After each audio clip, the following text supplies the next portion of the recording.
Hello students, आज हम लोग बात करेंगे यूवी विजिबल स्पेक्ट्रोस्कोपी के बारे में।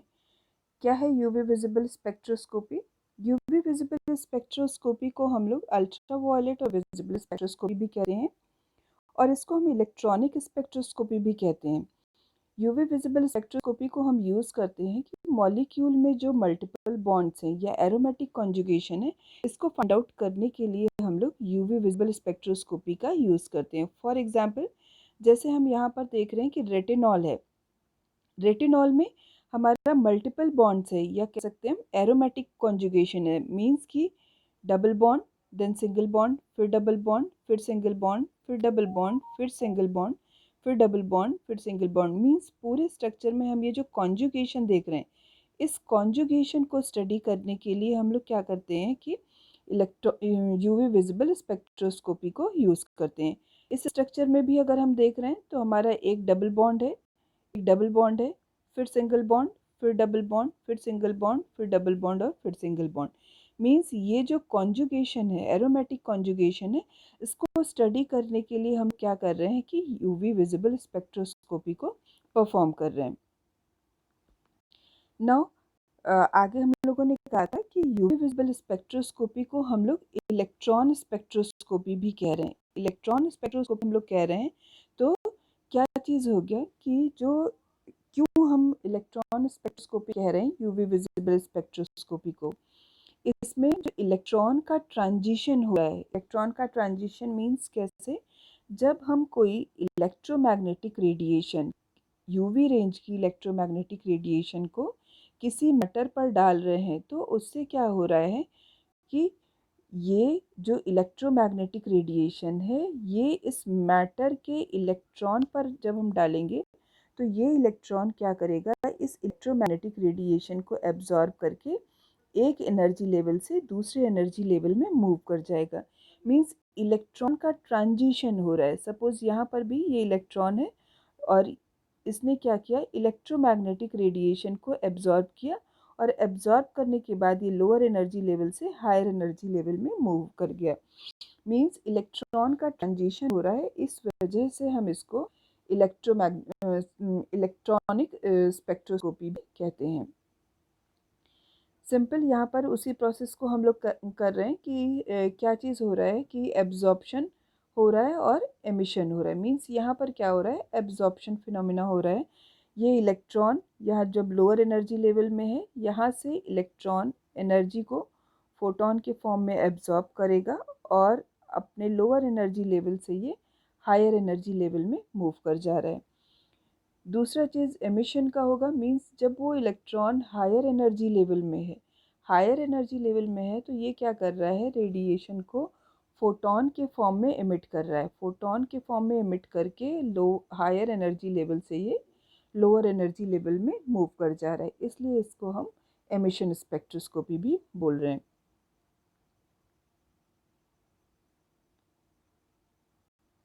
नेक्स्ट, क्या है यूवी विजिबल स्पेक्ट्रोस्कोपी? क्या है मीन्स अभी हमने ये डिस्कस किया कि यूवी विजिबल स्पेक्ट्रोस्कोपी क्या है। तो यूवी विजिबल में जो अल्ट्रावायलेट और विजिबल रीजन की जो रेडिएशंस होंगी उनकी हम लोग बात कर रहे हैं, जिसमें हम लोग कह रहे हैं कि पूरी रेंज जो है अल्ट्रावायलेट और विजिबल की, पूरी रेंज हमारी 200 से 800 नैनोमीटर की होती है।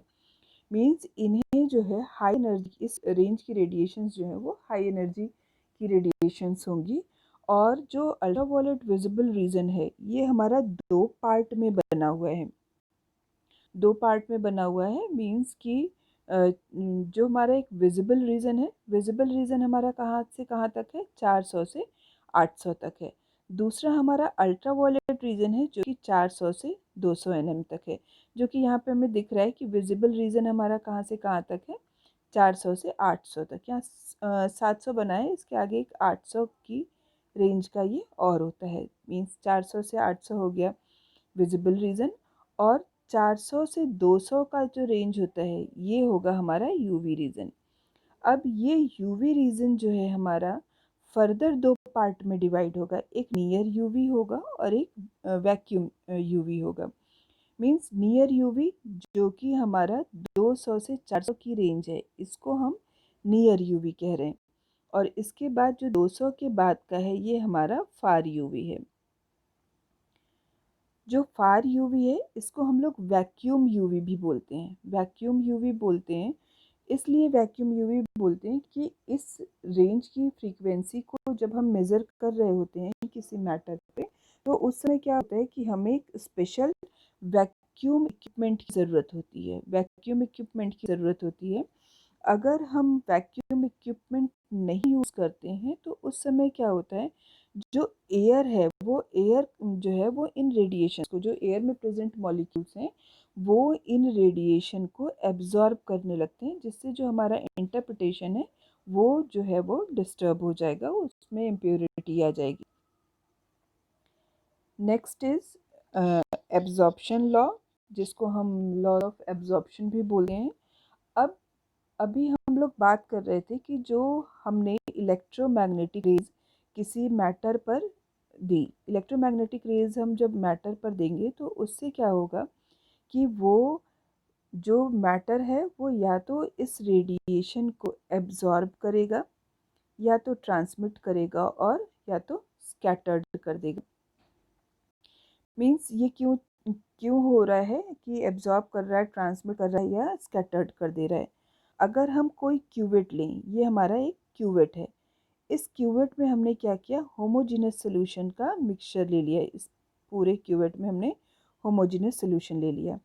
अब इस पर हम इलेक्ट्रोमैग्नेटिक रेडिएशन जो है या यूवी विजिबल की रेडिएशन को हम इस पर डाल रहे हैं। तो क्या होगा कि हो सकता है कि ये रेज जो है हमारी यहाँ से रिफ्लेक्ट हो जाए, मीन्स आउटर वॉल से ही रिफ्लेक्ट हो जाए।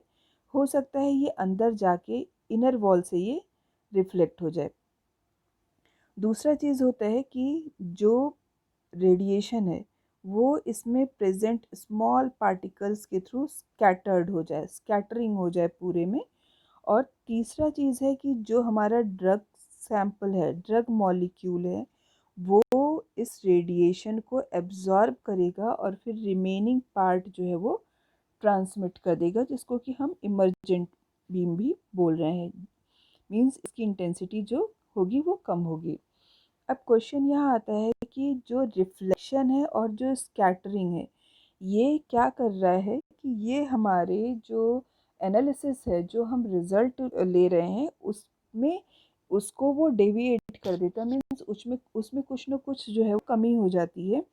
तो इसलिए हमें क्या करना होता है कि हमें इस रिफ्लेक्शन को रिमूव करना होता है और इस स्कैटरिंग को रिमूव करना होता है। रिफ्लेक्शन को हम कैसे रिमूव कर सकते हैं, हम साथ में उसके पैरेलल एक रेफरेंस सेल लेते हैं, रेफरेंस सेल लेते हैं जिसमें कि हम सॉल्वेंट लेंगे, या जिसे हम कह सकते हैं ब्लैंक सैंपल, ब्लैंक सैंपल लेते हैं इसके अंदर। और इसकी वजह से हम क्या कर सकते हैं कि इस रिफ्लेक्शन को दूर कर सकते हैं। और स्कैटरिंग स्कैटरिंग को प्रिवेंट करने के लिए हम क्या करते हैं कि फ़िल्टर करते हैं। मोनोजेनस सोल्यूशन जो है उसको हम जब फ़िल्टर कर देंगे तो स्कैटरिंग की प्रॉब्लम जो है काफ़ी हद तक मिनिमाइज़ हो जाएगी। इसलिए जो है हम रिफ्लेक्शन को दूर कर सकते हैं इस तरीके से, और स्कैटरिंग को हम इसको दूर कर सकते हैं।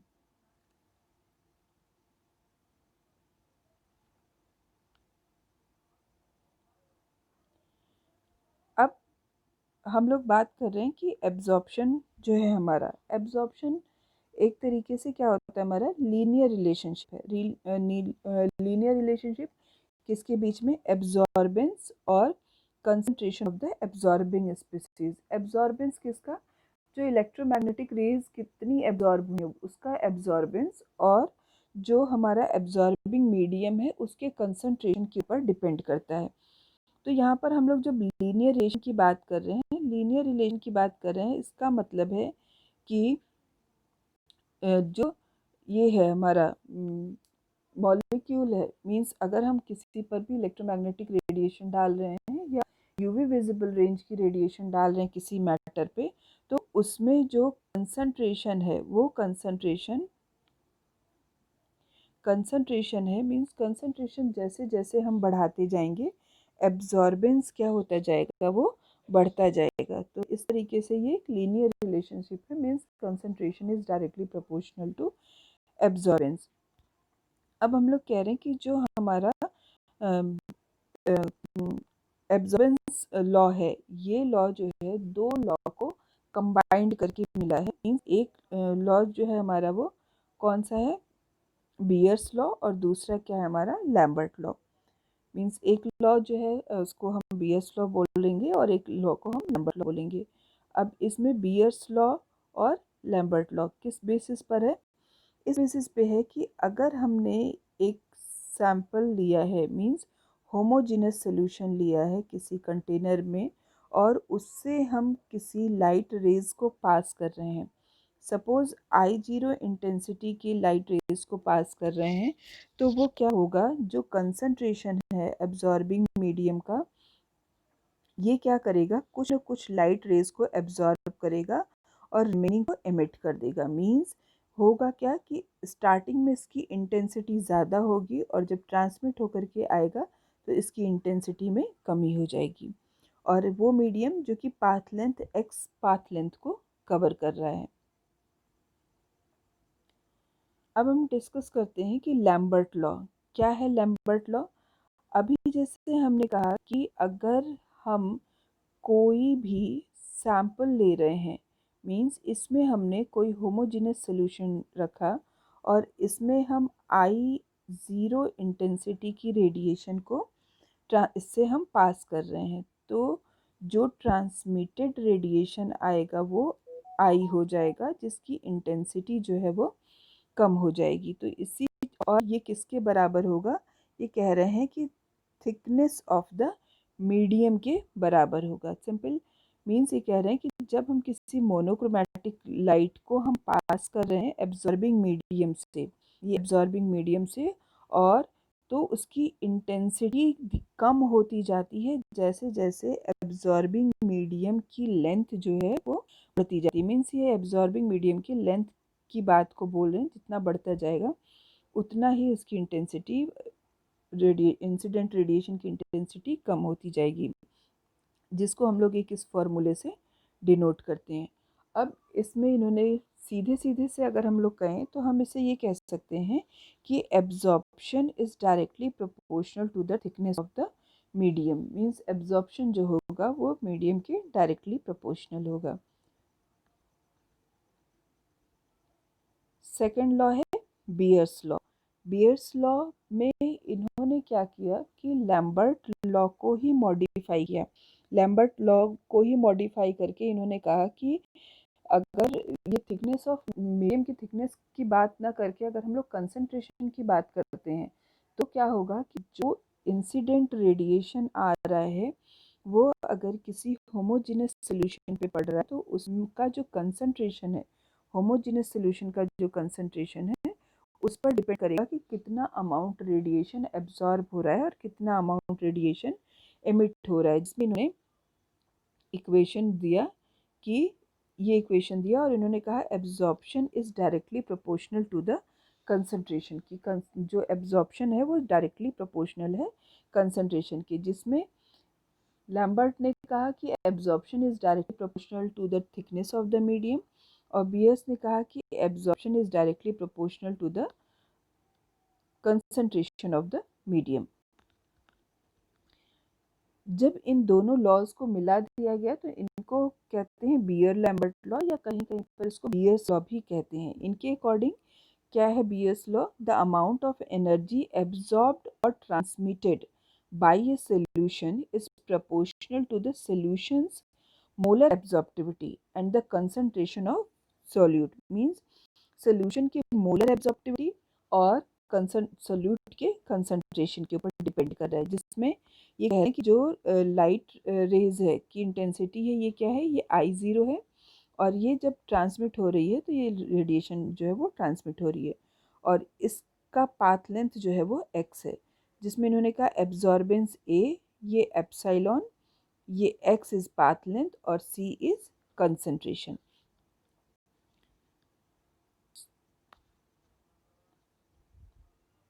अब अगर हम इसको डिराइव करते हैं बीएस लैम्बर्ट लॉ को इनका डेरिवेशन करते हैं तो किस तरीके से, यहाँ पर हम देख रहे हैं कि जो एक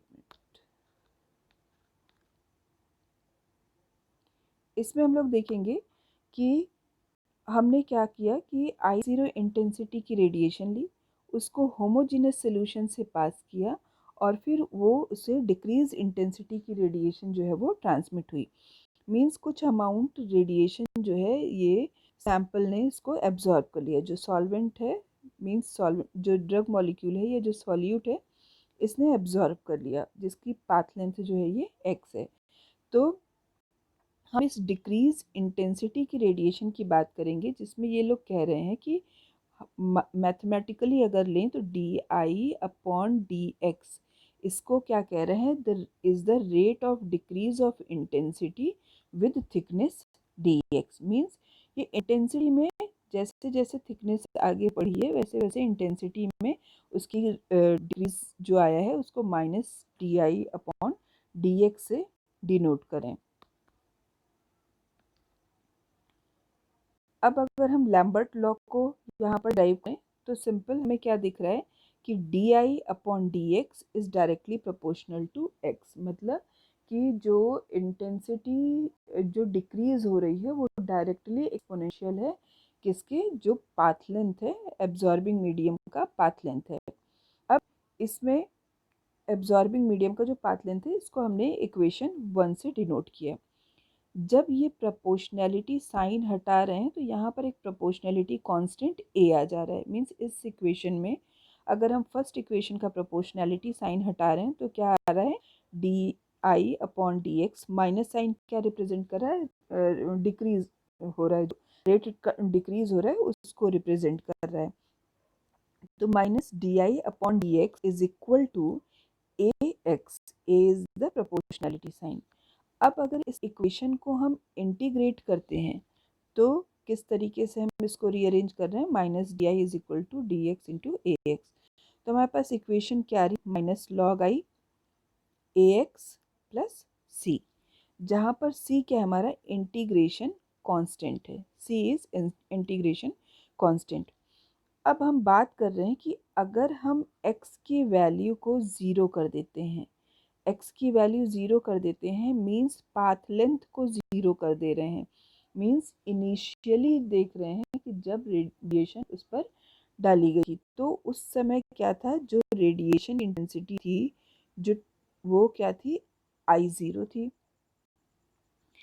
तब अगर हम x और I0 की वैल्यू इस इक्वेशन में रखते हैं, कौन सी इक्वेशन में, इक्वेशन 3 में, तो क्या हो जाएगा, माइनस लॉग आई की जगह I0 is equal to A into zero, क्योंकि x की वैल्यू हमने ज़ीरो रखी है, प्लस c, यहाँ से c की वैल्यू क्या आ गई, c is equal to minus log I0। अब इस c की वैल्यू को जब हम इक्वेशन 3 में रख रहे हैं, यहाँ इस जगह पर इस इक्वेशन 3 में रख रहे हैं, तो हमारे पास वैल्यू क्या आ रही है, माइनस लॉग, ये वैल्यू आ रही है minus log I is equal to A X minus log I0। अब इसके बाद अगर हम ए एक्स को निकालते हैं तो इक्वेशन 4 से हम ए एक्स को इस तरीके से करेंगे। अब फॉर्मूला ही होता है कि log I minus log I0 is equal to log I upon I0। तो इसको हमने कर दिया minus A X is equal to log I upon I0। अब लॉग आई अपॉन I0 को हम एब्जॉर्बेंस भी कह सकते हैं। एब्जॉर्बेंस मीन्स इंटेंसिटी में डिक्रीज हो रहा है, इंटेंसिटी में डिक्रीज हो रहा है मीन्स अमाउंट एब्जॉर्ब हो रहा होगा। और ए upon minus a upon 2.303 into x, जिसमें माइनस ए अपॉन 2.303 को हम लोग एक्सटेंशन कोफिशिएंट बोल रहे हैं, इसको हम लोग एक्सटेंशन कोफिशिएंट बोल रहे हैं। और अगर हम अब इस इक्वेशन को लिखें, मीन्स जो 6 नंबर की इक्वेशन है हमारी, इसको हम लिखें तो log I upon log I0 हम कह रहे हैं absorbance, absorbance A minus I minus a upon 2.303 into x. Means अगर ये प्रोपोर्शनैलिटी कांस्टेंट है तो इससे सीधे सीधे ये प्रूव हो रहा है कि absorbance is directly proportional to the thickness of the medium, that is Lambert law. Means ये क्या है, हमारा लैम्बर्ट लॉ है। नेक्स्ट है हमारा बीएस लॉ। बीएस लॉ में सिंपल सारी चीज़ें क्या कर दी हैं कि जहाँ जहाँ पर भी अ, था कंसंट्रेशन, वहाँ वहाँ पर क्या हो गया है, वो चीज़ें सॉरी, जहाँ जहाँ पर भी थिकनेस ऑफ मीडियम एस था वहाँ पर इसमें कंसंट्रेशन हो गया है। Means D I upon D C is directly proportional to concentration सी।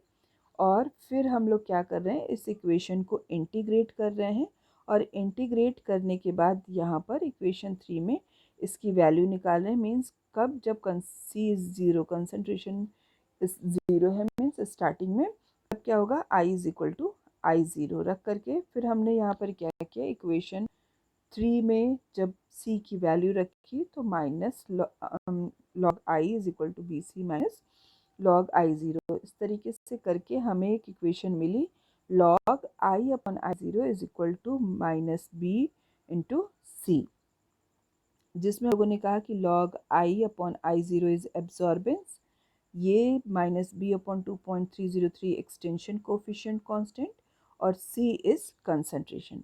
तो अगर हम इसको दूसरे फॉर्म में लिखें तो इस तरीके से इक्वेशन लिख सकते हैं, A is directly proportional to C concentration.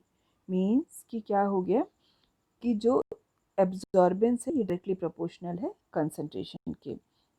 फिर इस लॉ को, दोनों ही लॉज को यहाँ पर कंबाइंड कर दिया।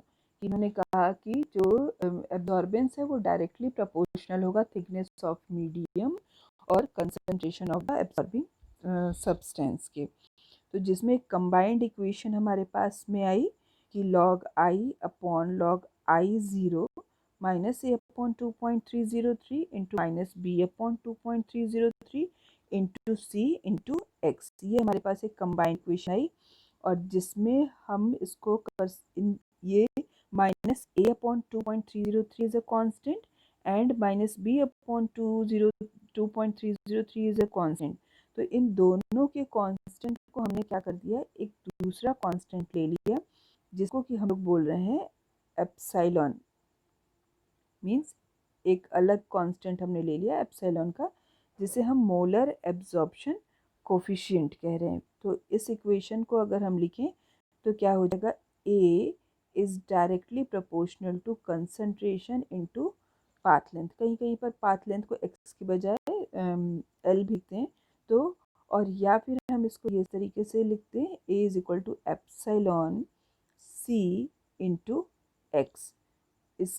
इस फॉर्म में इक्वेशन को लिख दें, कब, जब हम इसको मोलर एब्जॉर्प्शन कोफिशिएंट के फॉर्म में इसको हम डिनोट कर रहे हैं।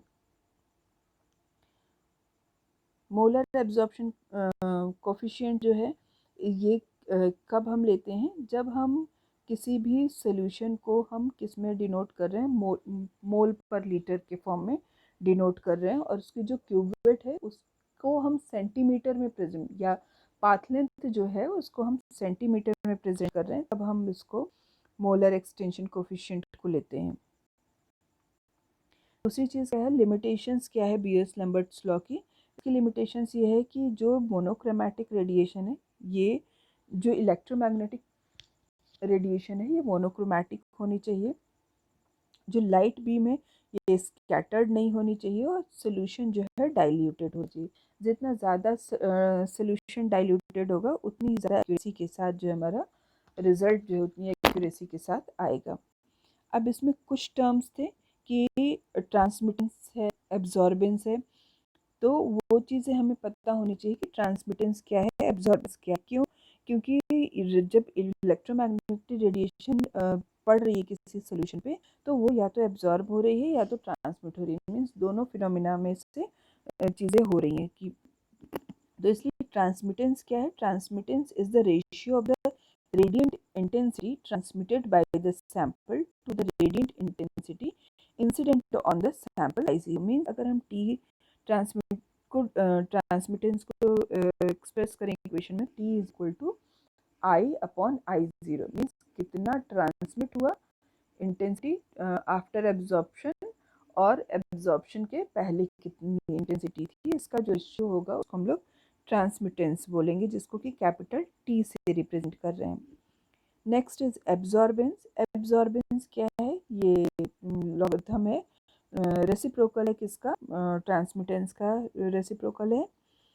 फिर अगला चीज़ है हमारे पास एब्जॉर्प्टिविटी, जिसको हम स्मॉल ए या स्मॉल बी में हमने डिनोट किया था, जिसको हम एक्सटेंशन कोफिशिएंट या एब्जॉर्बेंस इंडेक्स कह रहे हैं।